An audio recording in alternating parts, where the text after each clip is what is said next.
Welcome to ज्ञान सेतु। तो जैसे कि आपको मालूम है, हम लोग यहाँ पर लुसेंट के संपूर्ण भौतिक विज्ञान को यहाँ पर पढ़ना शुरू किए थे। इस कड़ी में हमने अध्याय 1 तक पूरी तरह से कंप्लीट कर चुका है। हमने शुरू किया था अध्याय 2 और इसका हम आज पार्ट 2 वीडियो पढ़ने वाले हैं। चैप्टर चल रही है हमारी गति, मोशन। अगर इसका टोटल वीडियो की बात करते हैं तो ये 5वें लेक्चर है। पिछले की अगर 4 लेक्चर आप लोगों ने नहीं देखी हैं तो एक बार प्लेलिस्ट ज़रूर चेक करिए, वहाँ पर आपको भिन्न भिन्न तरह की चीज़ों देखने को मिलेंगी। एक बार ज़रूर चेक करिए। किसी भी कॉम्पिटिटिव एग्जाम की तैयारी कर रहे हैं तो ये वीडियो आपके लिए एक रामबाण साबित होने वाली है। चलिए हम शुरू करते हैं अपने मोशन चैप्टर के पार्ट 2 को। हाँ जी, तो सुनिए, हमने यहाँ पर लास्ट त्वरण तक बात कर लिया था इन सारी चीज़ों को। अब हमको बढ़ना है प्रक्षेप्य गति के बारे में। सुनेंगे जरा प्रक्षेप्य गति के बारे। तो आप जिसे जानते हैं, आपने नीरज चोपड़ा को जरूर जाना होगा। नीरज चोपड़ा क्या थे? एक भाला फेंक रहे थे। प्रक्षेप्य गति का मतलब होता है प्रोजेक्टाइल मोशन। एक बार आप इस ग्राफ पर जरा समझेंगे, इस ग्राफ से चीज़ों को देखिए। प्रक्षेप्य गति कुछ इस टाइप से होती है कि आप ऐसे किसी चीज़ को फेंक रहे हैं और वही से आकर के गिर रही है। तो इस टाइप की जो मोशन हो रही है, थोड़ा सा तो नहीं दिख रहा होगा क्लियर, बट कोई ना, एक बार ध्यान देंगे, इधर दिख जाएगी। ये कुछ इस टाइप से, ये तो इस टाइप से जो भी गति होती है उसको बोलते हैं प्रक्षेप्य गति। जैसे उदाहरण में आप जानते हैं, अगर किसी भी आप भाले को, जैसे नीरज चोपड़ा फेंका था तो ये भाले ऐसे करके गए, ऐसे करके आकर के तब ऐसे गिरा था, तो इसको बोलते हैं प्रक्षेप्य गति। तो समझेंगे प्रक्षेप्य गति होता क्या है, ध्यान देंगे। प्रक्षेप्य गति, जब कोई पिंड ऐसे नियत त्वरण के अंतर्गत गति करता है जिसकी दिशा पिंड के वेग की दिशा से भिन्न होती है, तो पिंड के वेग का परिमाण एवं दिशा दोनों समय के साथ बदलते रहते हैं। इसके कारण पिंड एक समतल वक्र पर गति करता है। इसी गति को क्या बोलते हैं? प्रोजेक्टाइल मोशन बोलते हैं या फिर प्रक्षेप्य गति कहते हैं। अब क्या क्या होता है सुनेंगे। एक बार आप फिर से वापस उस ग्राफ की तरफ आएंगे, मैं यहाँ पर जो बना रहा हूँ, ये आप एक बार ध्यान देंगे। इधर ये मान लीजिए एक ग्राफ है, थोड़ा सा हमको समझेंगे, बस 1 मिनट आप रुक जाइए। यहाँ पर आप ध्यान देंगे। आप जानते हैं ये वाला एक्स एक्सिस है और ये वाली वाई एक्सिस है। तो इस चीज़ों को आप एक बार ध्यान में रखें। जैसे देखिए, यहाँ से किस चीज़ को हम फेंक रहे हैं ऐसे, तो ये ऐसे आकर के गिरेंगे। कलर थोड़ी सी बदलने दीजिए हमको। अरे भाई साहब, कौन सा कलर ले, इसको ले लेते हैं, ठीक है। आएंगे इधर इस टाइप से। तो ये इस टाइप से जो भी गति होती है उसको बोलते हैं प्रक्षेप्य गति। अब सुनेंगे, यहाँ से एक बार आप चीज़ों को ध्यान देंगे। यहाँ से लेकर के यहाँ तक की जो दूरी है, मतलब जहाँ से आप फेंके वो और जहाँ जाकर गिरा वो, इसके बीच की दूरी को हम बोलते हैं रेंज। क्या बोलते हैं? रेंज। या फिर इसी को बोलते हैं प्रक्षेप्य पथ। क्या बोलते हैं? प्रक्षेप्य पथ। और जो बीच वाली ये पार्ट है इसको बोलते हैं मैक्सिमम हाइट, मैक्सिमम इधर एक बार ध्यान देंगे, तो उसको प्रक्षेप्य पथ बोलते हैं। और यह सदैव परवलयाकार होता है। अभी बनाकर हमने बताया आपको। धनुष से टूटा बाण, हवाई जहाज से गिराया गया बम, तोप से छूटा गोला इत्यादि, इसका मार्ग परवलयाकार होता है। और ये सभी प्रक्षेप्य गति के उदाहरण हैं। ये सब जो है उदाहरण किसके हैं? प्रक्षेप्य गति के। अभी आपको हम एक डायग्राम से भी दिखा दिए बना करके। अब आएंगे, प्रक्षेप्य गति एक द्विविमीय गति है, 2 डायमेंशनल है, अर्थात एक समतल में गति होती है। इसके बाद एक क्वेश्चन जो बार बार पूछा जाता है, जैसे नीरज चोपड़ा की ही बात कर लेते हैं, तो आप जानते हैं 90 मीटर से ज़्यादा उसने भाला फेंका था। कौन?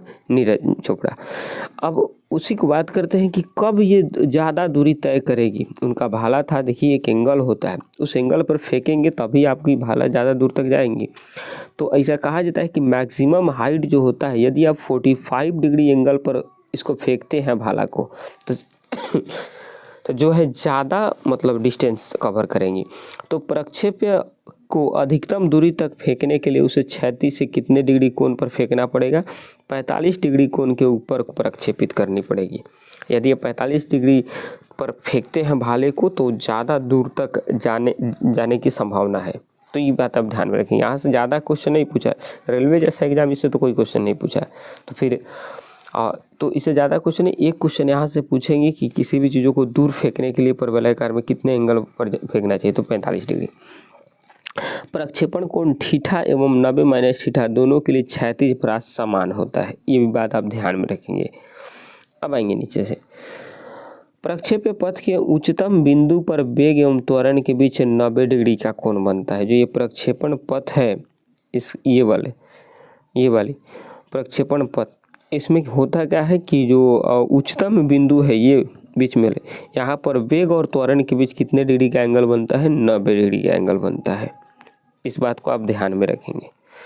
तो आई होप आपको ये क्लियर हो गया होगा। देखिए इस मतलब प्रक्षेप्य गति से उतनी कोई बहुत हार्ड लेवल की क्वेश्चन नहीं पूछती है, नॉर्मल क्वेश्चन पूछती है, इसलिए किताब आपको नॉर्मल में लिखा है। कोई आप एयरफोर्स का एग्ज़ाम नहीं दे रहे हैं कि यहाँ पर आपको पूरे डिटेल्स में पढ़नी होगी चीज़ें को। आप नॉर्मल एग्ज़ाम दे रहे हैं, वहाँ पर ये सफिशियंट है, इतना 45 डिग्री का एंगल बस आप याद रखेंगे। अब आएंगे इसी में हमारा अगला टॉपिक आती है वृत्तीय गति क्या होती है। वृत्तीय गति इसे कहे कि जो सर्कल में एक मोशन करता है उसी को बोलते हैं वृत्तीय गति, ऐसे गोला में।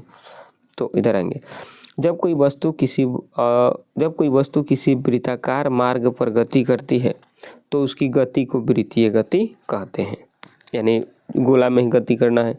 यदि वह एक समान चाल से गति करती है तो उसकी गति को एक समान वृत्तीय गति कहते हैं। बस इतना ही सा टॉपिक था। अब आएंगे इधर, आपको समझ में आएंगी पूरी चीज़ें, समझेंगे। हाँ, यहाँ से थोड़ी बहुत क्वेश्चन ठीक ठाक पूछ लेती है। कहाँ से? अभी यहाँ से नहीं, कोणीय वेग से सुनेंगे। वृत्तीय गति एक त्वरित गति होती है क्योंकि वेग की दिशा प्रत्येक बिंदु पर बदल जाती है। त्वरण की दिशा वेग की दिशा के लंबवत होती है। अगर आप खुद यहाँ पर देखेंगे तो हर एक बिंदु पर, जैसे यहाँ पर चीज़ों को देखेंगे, ऐसे हमारी मान लीजिए कोई पिंड गति कर रही है, ठीक। अब यहाँ पर जब कोई पिंड गति कर रही है तो अगर मान लीजिए यहाँ पर आएगी तो उसकी दिशा कुछ इस टाइप से हो जाएंगी। अगर यहाँ पर आएगी उसकी दिशा कुछ इस टाइप से हो जाएंगी, यहाँ पर आएगी उसकी दिशा कुछ इस टाइप से हो जाएंगी, और यहाँ पर जाएंगी तो उसकी दिशा कुछ इस टाइप से। यानी ये वृत्तीय गति में हमेशा दिशाएँ क्या होती है? एक समान नहीं होती है, बदलती रहती है। इस बात को आप ध्यान में रखेंगे। प्लस में डोरी से बंधे हुए एक पत्थर को तेजी से वृत्त में घुमाया जाता है और घुमाने के समय डोरी टूट जाने पर पत्थर स्पर्श रैखिक तरह से उड़ जाता है। मालूम नहीं चलता किस दिशा में जाएगा, ध्यान में रखेंगे। बस इतना ही है। हाँ, लेकिन अब जो टॉपिक है आपका कोणीय वेग, इससे क्वेश्चन पूछा है, कई बार क्वेश्चन पूछा है, समझेंगे। तो कोणीय वेग क्या होता है? वृत्ताकार मार्ग पर गतिशील कण को वृत्त के केंद्र से मिलाने वाली रेखा 1 सेकंड में जितने कोण से घूम जाती है उसे कोण को कोणीय वेग कहते हैं। समझेंगे थोड़ा एक बार। बोल रहा है वृत्ताकार मार्ग पर गतिशील कण को वृत्त के केंद्र से मिलाने वाली रेखा 1 सेकंड में जितने डिग्री का कोण घूमती है उसको क्या बोलते हैं? कोणीय वेग। अब समझेंगे इसको खूब बढ़िया से। यहाँ पर मान लीजिए कोई वृत्त में कोई पिंड यहाँ से चक्कर लगा रही है, पिंड भी हमको बना लीजिए। यहाँ पर ये कोई पिंड ये चक्कर लगा रही है, ये इसका मेनली केंद्र है। अब केंद्र से मान लीजिए 1 सेकंड के बाद ये पिंड यहाँ से उठ करके, और यहाँ से उठ करके अब एक और हमको बना लेने दीजिए। यहाँ पर मान लीजिए यहाँ आती है, 1 सेकंड में ये इतना आती है। जब इसके रेडियस को मिलाया जाएगा तो ये जितना डिग्री का एंगल बनेगा इसी को क्या कहा जाता है? कोणीय वेग कहा जाता है। क्या कहा जाता है? कोणीय वेग। मतलब कि कोणीय वेग वृत्ताकार मार्ग पर गतिशील कण को वृत्त के केंद्र से मिलाने वाली रेखा 1 सेकंड में जितने डिग्री का कोण घूम जाती है उसे उस कोण का कोणीय वेग कहते हैं। और इसे प्राय ओमेगा से सूचित किया जाता है। किससे सूचित किया जाता है? ओमेगा से। ओमेगा कुछ इस टाइप से, डब्ल्यू टाइप से। अर्थात तो ओमेगा बराबर फॉर्मूला होता है थीटा अपॉन टाइम। ओमेगा बराबर फॉर्मूला क्या होता है? Theta upon time. Theta upon time, ये फॉर्मूला को आप ध्यान में रखेंगे। यदि एक कण 1 सेकंड में n चक्कर लगाता है तो ओमेगा क्या हो जाएगी? 1 सेकंड में तो ओमेगा हो जाएगी क्या? 2 पाई n। 1 सेकंड लगाएगी मतलब क्या समझ रहे हैं? 1 सेकंड मतलब 2 पाई। जिसे यहाँ पर देखेंगे कहाँ गया जी, मान लीजिए 1 सेकंड में चक्कर लगा रही, तो इसका ओमेगा अगर निकालना चाहते हैं तो पूरा एक चक्कर n चक्कर लगाती है तो मतलब 2 पाई n चक्कर, 2 पाई n चक्कर लगाती है। ठीक, ध्यान में। थीटा कितना हो जाएगा? 2 पाई n चक्कर लगा रही है बस। नीचे 1 होगा तो 1 तो कोई दिक्कत नहीं है, ये सिर्फ 2 पाई n। अब यहाँ से क्वेश्चन कैसे पूछती है सुनेंगे। क्वेश्चन पूछती है कि यदि कोई पिंड किसी वृत्तीय पथ पर 1 सेकंड में n चक्कर लगाती है तो उसका कोणीय वेग कितना होगा। डायरेक्ट क्वेश्चन पूछेंगी तो उसका कोणीय वेग होगा 2 पाई n। अब 2 पाई को अगर और थोड़ा सा अगर इसको मतलब डिफाइन किया है तो पाई का मान आप जानते हैं 180 डिग्री होता है, 180 डिग्री। 1 मिनट सुनेंगे ज़रा। हाँ जी, तो पाई का मान कट गया क्या, हाँ ठीक है कोई बात। तो 2 पाई मतलब 1 पाई मतलब 180, तो 2 पाई मतलब 360 डिग्री, 360 डिग्री से घूम जाती है ये। अब देखिए यहाँ पर क्योंकि एक चक्कर में कण 2 पाई यानी 360 डिग्री रेडियन से घूम जाती है। अब यदि वृत्ताकार मार्ग की त्रिज्या r है और कण 1 सेकंड में n चक्कर लगाता है तो उसके द्वारा 1 सेकंड में चली गई कुल दूरी की बात करते हैं। तो कुल दूरी, तो कुल वृत्त की परिधि मतलब जो ये पूरा ये 1 चक्कर इसकी परिधि हो गई। इसमें कितने बार, n बार। तो कुल परिधि का फॉर्मूला क्या होता है 2 पाई r। कुल दूरी हम निकाल रहे हैं, कितने बार लगा रही है, n बार। तो n 2 पाई r n इसकी कुल दूरी हो जाएंगी। एक बार पूरे चीज़ों को समझेंगे। हम बता रहे हैं कि कोई ये सर्कुलर पाथ है और इसमें कोई पिंड गति कर रही है। अब गति कर रही है तो अगर इसका ओमेगा निकालना चाहते हैं तो ओमेगा का फॉर्मूला क्या होगा, थीटा अपॉन टी। अब थीटा कितना होता है तो आप जानते हैं पूरा जब 1 चक्कर लगाएगी तो कितने डिग्री एंगल घूमेंगी, 360 डिग्री। कितने डिग्री, 360। और 360 को हम क्या 2 पाई लिख सकते हैं, कोई दिक्कत तो नहीं है, 2 पाई हम इसको लिख सकते हैं। तो 2 पाई यानी एक जो पूरे एक चक्कर कितने में, 2 पाई में। अब अगर ये n चक्कर लगा रही है तो कितना पूरा हो जाएगा, 2 पाई n। इसका ओमेगा हो जाएगा, कितना हो जाएगा, ओमेगा। ये इतने वेग से ये घूम रही है। लेकिन अगर पूछे कि कुल डिस्टेंस कितना तय करेगी तो डिस्टेंस तय करने के लिए मान लीजिए ये वृत्त है तो 1 चक्कर पूरा करेंगी मतलब 1 परिधि पूरा करेंगी। तो 1 परिधि का फॉर्मूला क्या हो जाएगा, 2 पाई r। अब 1 सेकंड में जब ये n चक्कर लगा रही है तो इसमें चक्करों से गुना करना पड़ेगा। तो इसका टोटल डिस्टेंस कितना आ जाएगा, 2 पाई r n। तो यहीं लिखा है कि इसकी कुल जो चली गई दूरी हो जाएगी, कितनी हो जाएगी, 2 पाई r n हो जाएगी। इस बात को भी आप ध्यान में रखेंगे। यहीं पर इसका फॉर्मूला दिया है, रेखीय चाल बराबर कोणीय चाल इंटू त्रिज्या ये दिया है।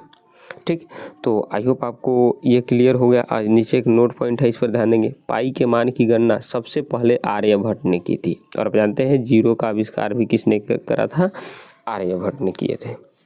तो आई होप आपको इतना मतलब कि क्लियर हो गया होगा। वीडियो को 1-2 बार आप देखिएगा, पूरी चीज़ें आपको समझ में आ जाएंगी। कल हम नए टॉपिक शुरू करेंगे, नए टॉपिक नहीं, इसी में मोशन चैप्टर ही हमारी, और कल हम न्यूटन के गति के नियम को यहाँ से पढ़ना शुरू करेंगे। आई होप आपको इतनी चीज़ें क्लियर हो गई है। तो मिलते हैं नेक्स्ट वीडियो में। अगर आप चैनल पर नए हैं तो सब्सक्राइब कर लीजिए, शेयर ज़रूर करिए अगर आपको अच्छा लगे तो। मिलते हैं नेक्स्ट वीडियो में, तब तक के लिए जय हिंद, जय भारत।